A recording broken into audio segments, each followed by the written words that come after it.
भक्त पलटू दास।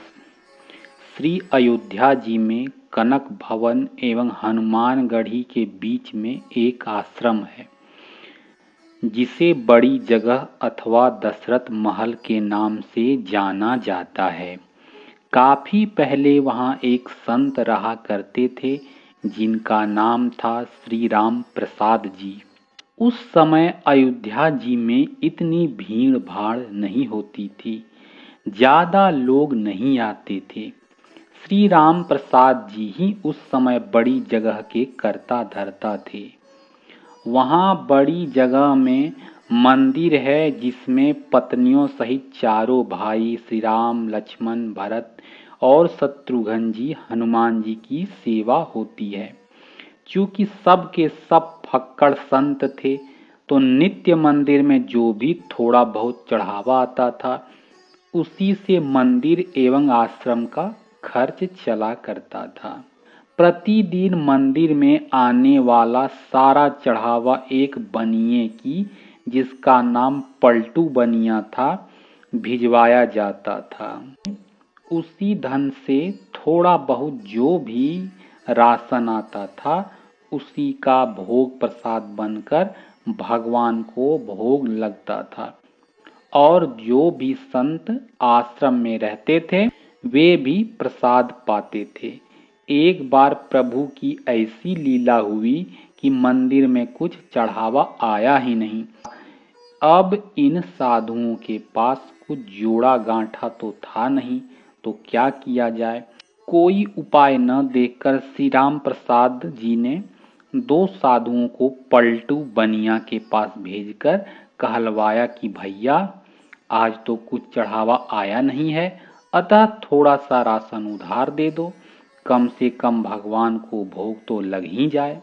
पलटू बनिया ने जब यह सुना तो उसने यह कहकर मना कर दिया कि मेरा और महंत जी का लेना देना तो नकद का है, मैं उधार में कुछ नहीं दे पाऊंगा। श्री राम प्रसाद जी को यह पता चली तो जैसी भगवान की इच्छा कहकर उन्होंने भगवान को उस दिन जल का ही भोग लगा दिया। सारे साधु भी जल पीकर रह गए।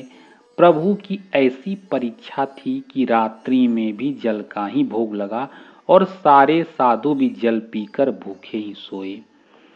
वहां मंदिर में नियम था कि शयन कराते समय भगवान को एक बड़ा सुंदर पीताम्बर ओढ़ाया जाता था तथा शयन आरती के बाद श्री राम प्रसाद जी नित्य करीब 1 घंटा बैठकर भगवान को भजन सुनाते थे। पूरे दिन के भूखे राम प्रसाद जी बैठे भजन गाते रहे और नियम पूरा करके सोने चले गए। धीरे धीरे करके रात बीतने लगी। करीब आधी रात को पलटू बनिया के घर का दरवाजा किसी ने खटखटाया। बनिया घबरा गया कि इतनी रात को कौन आ गया। जब आवाज सुनी तो पता चला कि कुछ बच्चे दरवाजे पर शोर मचा रहे हैं। अरे पलटू, पलटू सेठ, अरे पलटू, दरवाजा खोल। उसने हड़बड़ाकर खींचते हुए दरवाजा खोला। सोचा कि जरूर ये बच्चे शरारत कर रहे होंगे, अभी इनको अच्छी से डांट लगाता हूँ। जब उसने दरवाजा खोला तो देखा कि 4 लड़के जिनकी अवस्था 12 वर्ष से भी कम की होगी एक पीताम्बर ओढ़कर खड़े हैं। वे चारों लड़के एक ही पीताम्बर ओढ़े थे।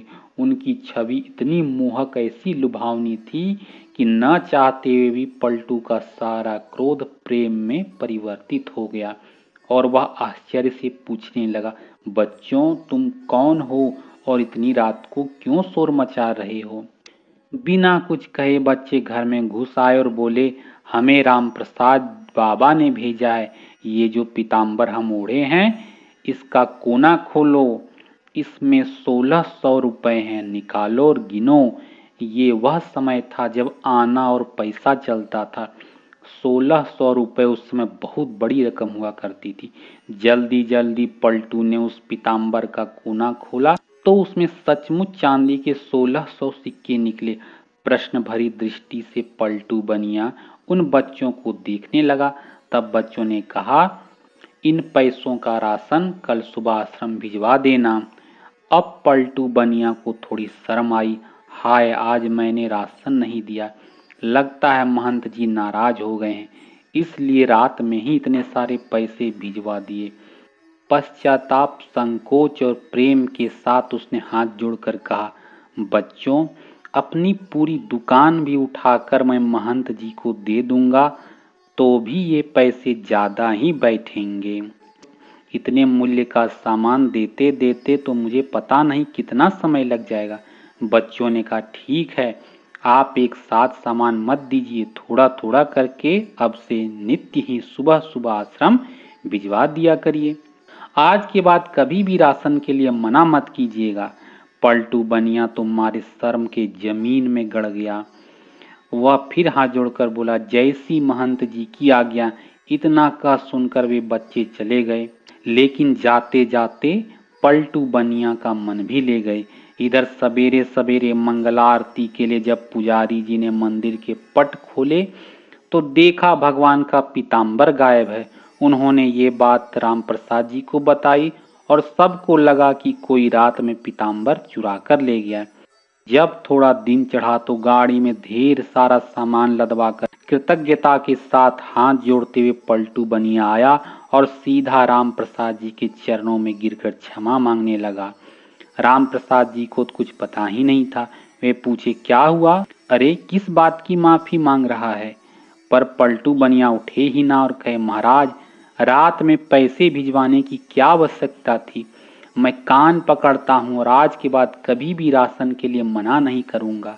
और ये रहा आपका पीताम्बर, वे बच्चे मेरे यहाँ ही छोड़ गए थे।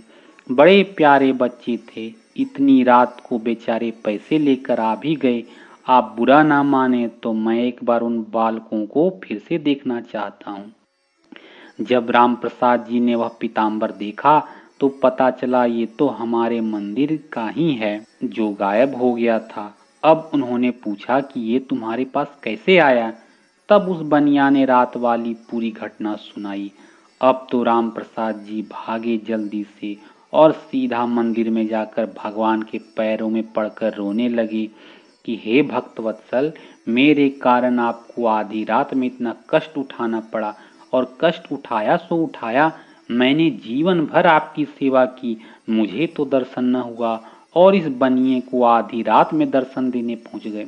जब पलटू बनिया को पूरी बात पता चली तो उसका हृदय भी धक से होकर रह गया कि जिन्हें मैं साधारण बालक समझ बैठा वे तो त्रिभुवन के नाथ थे।